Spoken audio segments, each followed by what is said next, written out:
Hey class, welcome back to our lesson on chords and arcs. In the previous lesson, or at least the previous part of the lesson, we were going over some of the notes that dealt with congruence in chords and how they cooperate with arcs and inscribed angles and blah, blah, blah. So here's a quick review of what we covered. We know if we have congruent central angles, we got congruent arcs. We know if we have congruent arcs, we got congruent chords. We know if we have congruent chords, we have congruent arcs. And we know that congruent chords are equidistant from the center. So that was all in the past video. But now we're going to learn a few other things about chords and arcs. And then we're going to use probably my favorite thing to do with the information. But we'll get into that later. First, let's get in a couple more notes.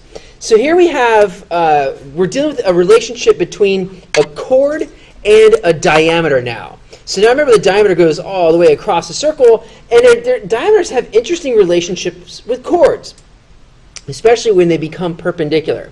So we have a diameter and a chord. When perpendicular comes into play, a lot of neat things happen.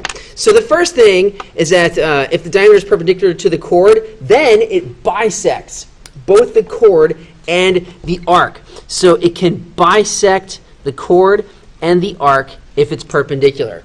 The next thing we know, if the diameter bisects the chord, well then it's perpendicular to the chord. So if the diameter bisects the chord, it's perpendicular to the chord. And so it's very similar to the first note. And then lastly, this is the favorite thing, the perpendicular bisector of a chord contains the center of the circle. The perpendicular bisector of the chord contains the center of the circle. So we're going to use that one first because it's so much fun, and it might be an activity in class, but we'll see depending on what my students do. But here's a neat question. It says, trace a coin. What's the radius? Well, I'm not going to trace a coin. Coin's a little bit too small. But what I will do is take any given circle, a circle, and trace it. And then what we're going to do is find the radius. Okay, so we're going to trace a circle around here, and then use those little principles, those notes that we had used, to find out what the radius is. So again, that last note is what we're going to start with. Did we know that the perpendicular bisector of a chord contains the radius? So how's this going to be? Cats, what are we going to do? How can we possibly find the radius of this circle? Here's how. We're going to use this information, and we're going to knock this thing out. You know what we're going to need to do? Any two chords. That's what we're going to need to do. Any two chords. It doesn't matter what chords. We can make any two random chords. It doesn't matter what. So I'll throw a chord down here. Boom. Look at what I did not measure. Threw a chord down here. And then another chord. It doesn't matter. Boom. So any two chords, it won't matter what. Through that, we can then find the center of the circle. And if we find the center of the circle, we will know the radius. It's so cool how that works. Now how? Because, once again, the perpendicular bisector of a chord contains the center. So let's find the perpendicular bisector of each chord. Now you might be wondering, oh my gosh, Mr. Katz, I don't even remember how to find perpendicular bisectors anymore. And you know what? That's fine. Let's review.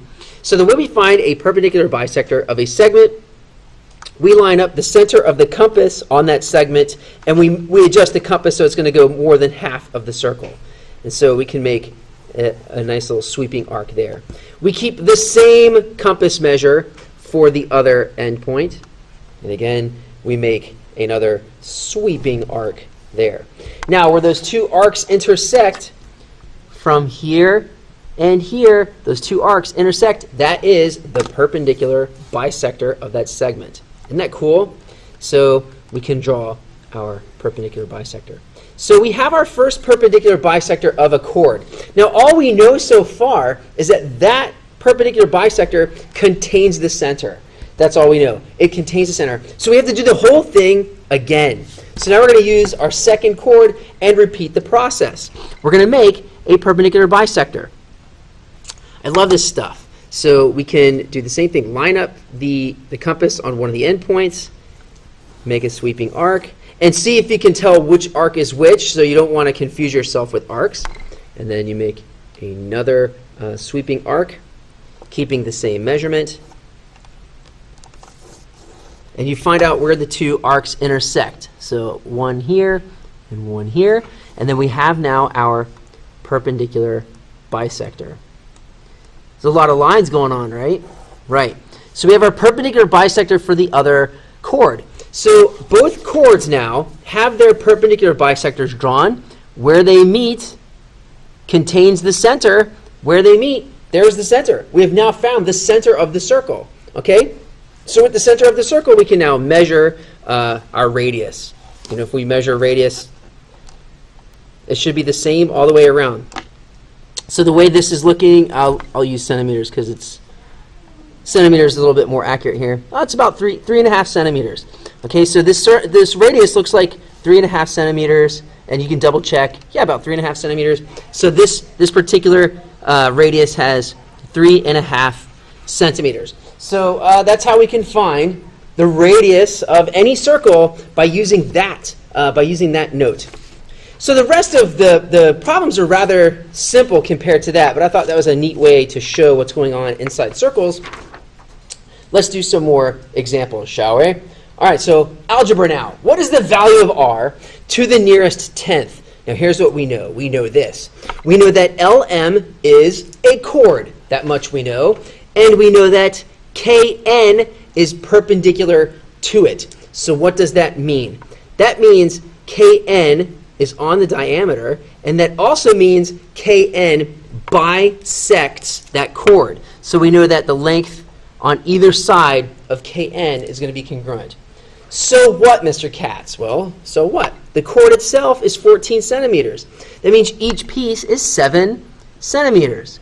And when we see that, guess what we have? A pop-out triangle that makes life easy to find the missing distance. R is the hypotenuse, 3 is the short leg, 7 is the long leg. The rest, Pythagoras takes us from there. How much fun is that? Yay, Pythagoras. We know that 7 squared plus 3 squared is the radius squared, and so we know that 49 plus 9 is the radius squared, and we know that 58 is the radius squared.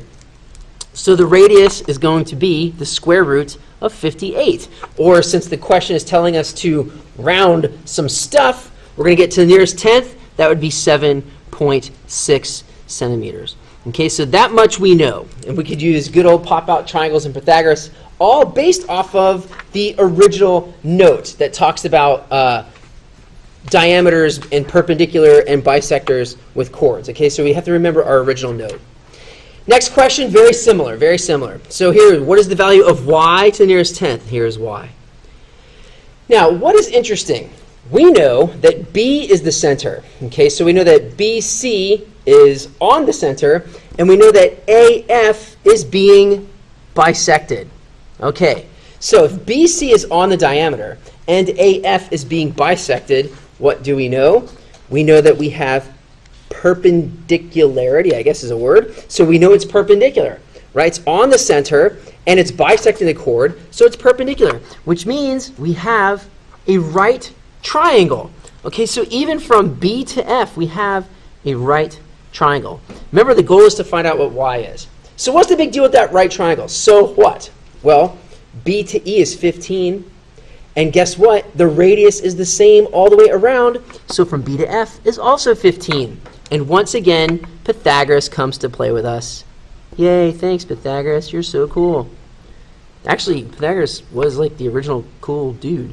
Anyway, so we have our pop-out triangle, and we take it from there. Okay, so we have, Pythagorean theorem saying that, okay, so 15 squared is going to be equal to 11 squared plus r squared, and so we do our numbers. Okay, so 15 squared is 225, and 11 squared is 121 plus r squared. We subtract 121 from both sides, and so we're left with 104 is r squared, and so we know that the radius then would be 10.2 if we round to the nearest tenth. So there's no units of measure there, and so we know r is 10.2. And so that's how we use it. We can use our chords and perpendicular bisectors. Let's do another example, a quick quiz. All right, so we're going to see how quick we can answer this question. So in the diagram, it's given a couple of segments. We have JK being 8. Okay, so from J to K is 8. And the question is, what is HK? So we don't know this. But what do we know? The perimeter of the entire triangle JHK is 18. So if I add up all three sides, I get 18. How are we going to do that? We only know one. We need to know all three. Well, here's the deal. We do know all three. What? Yeah, because check it out, dude. HJ is the radius. HK, also the radius. That means we have an isosceles triangle on our hands. So make sure we are looking at isosceles. And we don't know what HK is. Okay, but we know that HJ is the same thing. So guess what? If we added the thing we don't know plus the other thing we don't know plus 8, it's going to give us the perimeter of 18. And so the rest is algebra. Okay, so 2x plus 8 is 18. 2x equals 10. X must equal 5. So the length of HK is 5. Hooray for algebra. But most importantly, recognizing once again that the radius of a circle is always the radius of the circle. It remains the same no matter what. So that's it for that.